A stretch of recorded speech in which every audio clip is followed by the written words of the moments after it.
All right, for today's lesson, we are going to revisit something that you actually learned in the first semester, and it is how to multiply polynomials. And specifically, we're looking at these binomials. So we have two terms being multiplied by another set of two terms. So the quantity x plus 1 times the quantity x minus 3.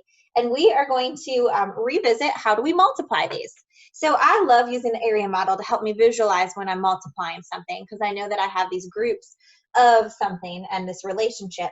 So as a reminder, when we did with algebra tiles, we were able to actually use the area model to visualize this relationship.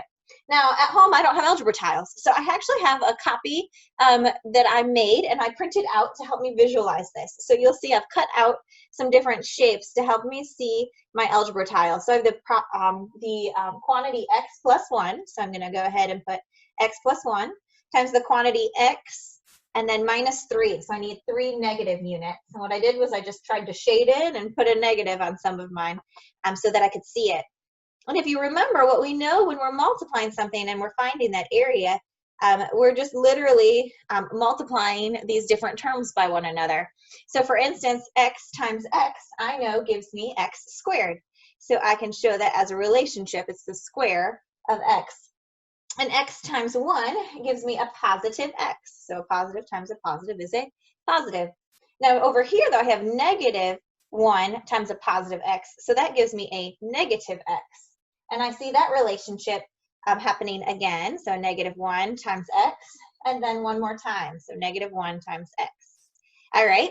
And the thing I'm left now is with my constants. So negative 1 times positive 1 gives me a negative 1.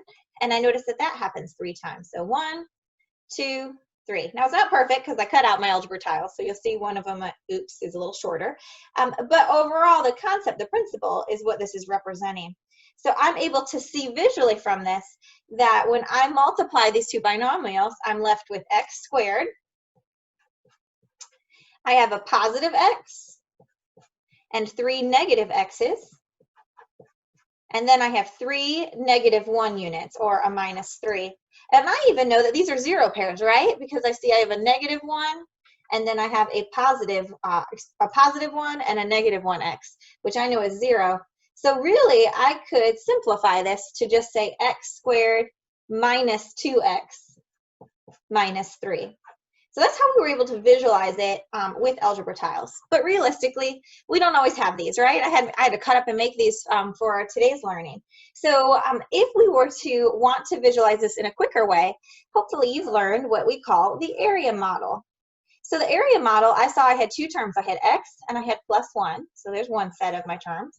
And I also had x and a minus 3. So I used that on the other side. So really what I did was I just wrote a representation of what we drew over here. And then again, we can go through and do that model. X times x gave me x squared. X times 1 is a positive 1x, just like what we see. Negative 3 times x gave us negative 3x, just like what we have in our visual. And then negative 3 times 1 is negative 3.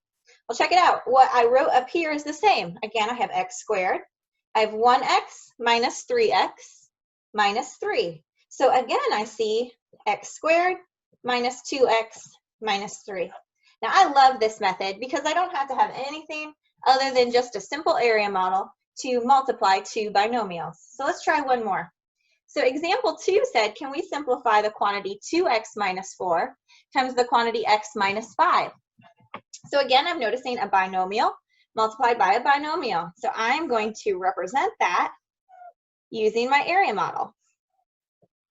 I have 2x minus 4, and I have x minus 5. Okay, again, I'm multiplying. So I have an x multiplied by 2x, which I know is 2x squared. I could even visualize that if you were struggling to think that through. We have 2 of those x's being multiplied, so that's why we have 2x squared. I have x minus 4x. I have 5 times 2x, or negative 10x. And then negative 5 times negative 4 gives me positive 20. I'm now ready then to simplify based on my terms. So I notice I have 2x squared. Again, I see I have like terms here, right? So I could choose to write both of them down. Over time, I'm going to start to just simplify that in my mind. And I have plus 20. So like we said, these right here are the same. They're like terms. But now what I'm visualizing is I have a negative 4x. I have 4 of them here, and I have 10 more negative x's in the other direction. So I have a total of 14 negative x's. So my final simplified form, if I just bring down those other units, is 2x squared minus 14x plus 20.